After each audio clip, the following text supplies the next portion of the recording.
నేను నా కార్యక్రమాలు, నేను చేసిన కార్యక్రమాలు ఎవరైనా వస్తే ఛాలెంజ్ చేయమనండి. కేటీఆర్ మాట్లాడతా, నేను నువ్వెన్ని చేసినావు కార్యక్రమాలు, నేనెన్ని చేశాను, నా సొంత డబ్బులతోని, నా ఫ్రెండ్స్ సర్కిల్ డబ్బులతోని ఎన్ని సర్వీసెస్ చేశానో, ఎంతమందికి హెల్ప్ చేశానో రమ్మనండి, దాన్ని ఛాలెంజ్ చేయమనండి. నేను ఇది పడగొట్టినా అది పడగొట్టినా ఇలా లక్షల కోట్లకి వెళ్ళిపోయారండి వాళ్ళు.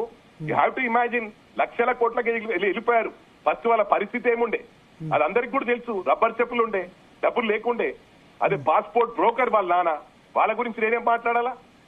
దుబాయ్కి పంపించడానికి డబ్బులు తీసుకుంటుండే, ఒక 500-600 హోటల్లో ఉంటుండే, ఒకటే డ్రెస్ తోని సూట్ కేసు, చిన్న సూట్ కేసు, బ్రీఫ్ కేసు పట్టుకొని పోయి బిల్లు కట్టకుండా నెల నుండి ఆ సూట్ కేసు అక్కడనే వదిలిపెట్టి వెళ్ళిపోయిన చరిత్ర వాళ్ళది. వాళ్ళకు నేనేందండి చెప్పేది? అంటే ఇప్పుడు మొన్న మీ మెదక్ అసెంబ్లీ నియోజకవర్గం నుంచే మీ కుమారుడు ఎమ్మెల్యేగా ఉన్న నియోజకవర్గం నుంచి వచ్చి పార్టీలో జాయిన్ అయ్యడం వల్ల మీరు చాలా కోపంగా మాట్లాడుతున్నారు. వాళ్ళ బ్యాక్గ్రౌండ్ ఏంది, వాళ్ళకి ఏమైనా పదవులు ఉన్నాయా, వాళ్ళ క్రెడిబిలిటీ ఏంది, ఎవరి గురించో మాట్లాడే అవసరం లేదు సార్. అదే అంటున్నా కదా, వాళ్ళ ఆ స్థాయికి దిగజారిండ్రు. ఒకప్పుడు ఎమ్మెల్యేలను కూడా కలవకపోతుండే, మినిస్టర్స్ కూడా కలవకపోతుండే కేటీఆర్. అటువంటిది అడ్రస్ లేని వాళ్ళ గురించి వచ్చి టీఆర్ఎస్ భవన్ లో జాయిన్ చేసుకొని 2-3 జాయిన్ చేసుకొని మొత్తం టీఆర్ఎస్ కార్యకర్తలను తెచ్చుకుంటారు. మీరు రిపోర్ట్ తీసుకోండి. నిజంగానే ఒక 500-100 మంది జాయిన్ అయి ఉంటే టీఆర్ఎస్ లో, ఐఎమ్ గోయింగ్ టు రిజైన్, నేను రాజకీయాలు వదిలిపెట్టేస్తాను. అన్ని పనికిరాని. అధికార పార్టీ వదిలిపెట్టి ఎందుకు జాయిన్ అయ్యారు వీళ్ళు? ఇప్పుడు వీళ్ళు జాయిన్ అయిన వాళ్ళు సార్, వాళ్ళకు డబ్బులు కావాలా, డబ్బులు ఇస్తారు. ఇలాంతా ప్యాకేజే. కేసీఆర్ గాని, కేటీఆర్ గాని, హరీష్ రావు గాని, కేసీఆర్ అప్పటి నుంచి పైసలు ఇచ్చుడు అలవాటు. అదే విధంగా కేటీఆర్ గాని వీళ్ళు టోటల్ మన మీడియా మేనేజ్మెంట్, సోషల్ మీడియాని డబ్బులతోనే మేనేజ్ చేస్తారు. ఇతర పార్టీలు, ఇప్పుడు నేను సిద్దిపేటలో సైట్ చేస్తున్నా అని చెప్పి డబ్బులు ఇచ్చి తెచ్చుకుంటారు చిల్లర కాలని. వాళ్ళకు క్రెడిబిలిటీ లేదు, వాళ్ళు ఇంకా 10 మంది లేరు. మీరు తీసుకోండి రిపోర్ట్. తీసుకున్నాక నేను దాన్ని ఛాలెంజ్ చేస్తే ఎప్పుడంటే అప్పుడు చర్చకు వస్తాను, కేటీఆర్ తోనే చర్చకు వస్తాను. ఒకటి సార్, నేను మాట్లాడింది ఏదైనా ఫాల్స్ ఉంటే I'm going to prove it. వాళ్ళని ప్రూవ్ చేయమని రాజకీయాలు వదిలిపెట్టేస్తాను. రాజకీయాలు వదిలిపెడతాం వాళ్ళకి కాదు. నేను మాట అంటే మాట, ప్రభుత్వం ఉన్నప్పుడు వదిలిపెట్టినామని నేను పార్టీ చెప్పి ఛాలెంజ్ చేసి ఇచ్చిన సీట్లు లాదుకొట్టొచ్చిన సార్. మరి నేను ఆ రోజు ప్రభుత్వం వస్తుందని రాలే నేను కాంగ్రెస్ లో. ఎట్టి పరిస్థితిలో ఇలాంటి నా కొడుకులతో నేను ఉండా, తప్పకుండా నేను కసితోని 5 ఏళ్ళైనా జైలుకు పోవడానికి సిద్ధం. 100 సార్లు పోయి 100 సార్లు బయటకు వచ్చినా కూడా వీళ్ళని మళ్ళా ప్రభుత్వం పడేసే వరకు ఎంబడబడతా అనుకున్న దేవుని దేవల్ల మరి నా సైడ్ ఉన్నాడు. వెంకటేశ్వర స్వామి నన్ను కనకరించింది కాబట్టి తప్పకుండా నా సైడే ఉన్నాడు. హ్యాట్స్ ఆఫ్ టు వెంకటేశ్వర స్వామి. ఎప్పుడు కూడా నేను రుణపడే ఉంటా అంటిల్ మై లాస్ట్ బ్రెత్. నేను బీద వాళ్ళ కోసం పని చేసుకుంటూ ఇదే విధంగా ఇదే స్టాండ్ లో ఉంటా. నేను 59-60 ఇయర్స్, ఇంకా మాక్సిమం ఉంటే 5 ఏళ్ళు ఉంటానో 10 ఏళ్ళు ఉంటున్నా పాలిటిక్స్ లో. కానీ నేను ఎక్కడ కూడా కాంప్రమైజ్ అయ్యే సమస్య లేదు. నా స్టైల్ మైనంపల్లి ఎట్లున్నాడో మైనంపల్లి లాగానే ఉంటాను. Thank you.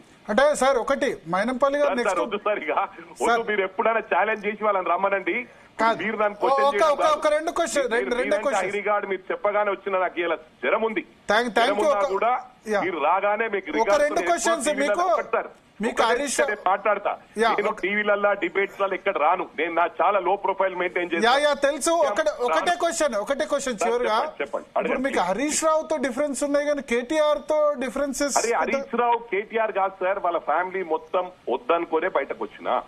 ఎందుకంటే వాళ్ళంతా అవసరం ఉన్నప్పుడు ఎట్లా అంటే ఇట్లా బాటల్లో దించేస్తారు. They impress people like anything.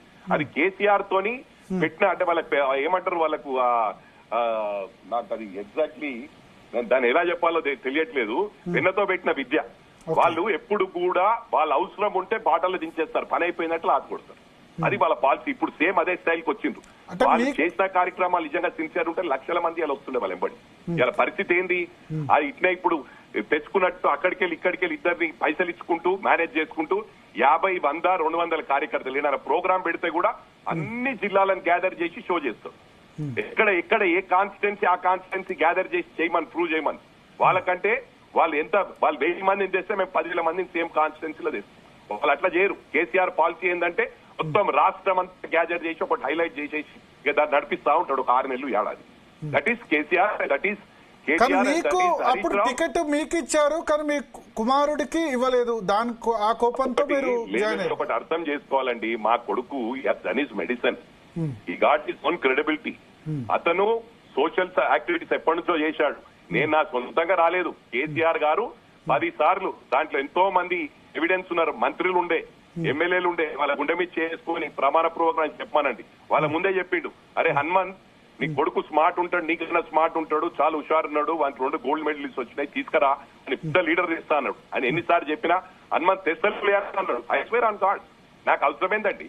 నాకు అట్లా చేసి లాస్ట్ మినిట్ లో ఇచ్చేస్తే నేను ఓపెన్ గా చెప్పిన, ఎందుకంటే వాని భవిష్యత్తు ఇవాళ వాడు యూఎస్ కి వెళ్ళిపోతుండే, ఈ పాలిటిక్స్ లకు రాకపోతే యూఎస్ కి పోయి వాడు ఏదైనా వాని ఫ్యూచర్ వాడిని చూసుకుంటుండే. ఆల్రెడీ 1 year ఫీల్డ్ లో దిగిండు, అంతకుముందు 2-3 years సోషల్ యాక్టివిటీస్ చేసిండు, దాని బ్లెస్సింగ్స్ ఉంటాయి, అమెరికా వెళ్ళిపోదాం అనుకున్నాడు. అటువంటి పాలిటిక్స్ దించినప్పుడు వాని కోసం నేను సాక్రిఫైస్ చేసిన. వాడు ఇంపార్టెంట్ నాకు, ఈజ్ మై సన్. కొంతమంది ఏమన్నారంటే సన్ స్ట్రోక్ అన్నారు. ఇప్పుడు మిమ్మల్ని అడుగుతున్నాను సార్, మీకు మీ కొడుకు మీద ప్రేమ ఉండదా? మీ కొడుకు భవిష్యత్తు కోసమే మీరు చేస్తా ఉంటారు. అరే మా పిల్లలు బాగుండాలి, మా పిల్లలు బాగా చదువుకోవాలి, బయట పోవాలని ఉంటది. డెఫినెట్లీ నాకు ఆ స్వార్థం ఉంది. నా కొడుకు బాగా కావాలనుకున్నాను, నాకు అయ్యాడు, హ్యాట్స్ ఆఫ్. ఎందుకంటే నేను ఎప్పుడు కూడా ప్రజలకు రుణపడి ఉంటాను. ఓడిపోయినా ఎప్పుడు సేమ్ డే నేను బాధపడలే. నేను చెప్పిన అరే నువ్వు గెలవడం ఇంపార్టెంట్ రా, నీకోసం నేను పార్టీ వదిలిపెట్టి వచ్చాను, నువ్వు గెలిచావు, నువ్వు స్టాండ్ గా.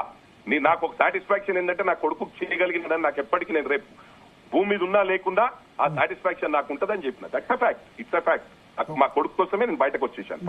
నెక్స్ట్ సిద్దిపేట చేస్తారా? మీరు ఎక్కువ బాగా తిరుగుతున్నారు, సిద్దిపేట నుంచి పోటీ చేస్తారా మల్కాజ్గిరి? సిద్దిపేటలో నేను ప్రయత్నం చేస్తున్నానండి మంచి క్యాండిడేట్ చూడడానికి. మంచి క్యాండిడేట్ దొరకనప్పుడు definitely I'm contest from Siddipet. ఎట్టి పరిస్థితుల్లో హరీష్ రావు ఓడగొట్టడం మాత్రం ఖాయం. ఆయన మెదక్లో డిస్టర్బ్ చేసినా, మల్కాజ్గిరిలో ఆ రోజు కూడా ఎట్టి పరిస్థితుల్లో మెదక్ గెలవాలని చెప్పి మల్కాజ్గిరి నేను దత్తకు తీసుకుంటున్నా అని చెప్పి డిస్టర్బ్ చేసిన. అయినా కూడా నేను పట్టుకోలేదు. మల్కాజ్గిరి పోయినా పర్వాలేదు, నా కొడుకు గెలవాలనుకున్నా. కొడుకు నేను చేసిన కార్యక్రమాలు, గతంలో చేసిన 10 సంవత్సరాల కింద చేసిన సోషల్ యాక్టివిటీస్ తో ప్రజలందరూ అక్కడ కూడా ఇప్పటికి కూడా ప్రజలకు ఎప్పుడు నేను పడి ఉంటా. మెదక్ ప్రజలు అన్ని పార్టీల వాళ్ళు ఓట్లేదు, ఐ స్వేర్ ఆన్ గాడ్. లేకపోతే అక్కడ తట్టుకోవడం కష్టం. అన్ని డబ్బులు ఖర్చు పెట్టారు, లీడర్లను కొనేశారు. పక్కకే మా వాళ్ళే మా పార్టీలు వండుకుంటూ ఇన్ఫర్మేషన్లు అక్కడ ఇచ్చారు. హరీష్ రావు ఇవి ఇక్కడ ఇచ్చి ఇది చేస్తున్నారు, రోహిత్ ఇక్కడున్నాడు ఇది చేస్తున్నారు. అటువంటి కూడా మేము తట్టుకొని బయటకు వచ్చామంటే we know how to face the consequences. We are ready to face the consequences. Not only today, ప్రభుత్వం లేకున్నా ఫేస్ చేద్దామని వచ్చిన. ఇలా ప్రభుత్వం ఉంది, ఉన్నందుకే స్లో ఉంటున్నా.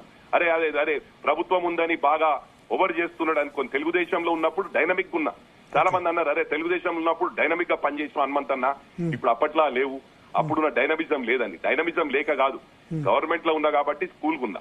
గవర్నమెంట్ లేదనుకుంటే ఇలా నీళ్లు దాయిపిస్తుంటే అన్నిటికీ తయారుంటుంటే నేను కింద పడ్డా మీద పడ్డా మైనంపల్లి లాగే ఉంటాడు. Thank you very much sir. Okay sir, thank you. So మనతో పాటు బీఆర్ఎస్ నుంచి ఎమ్మెల్సీ దాసో శ్రవణ్ గారు జాయిన్ అవుతున్నారు.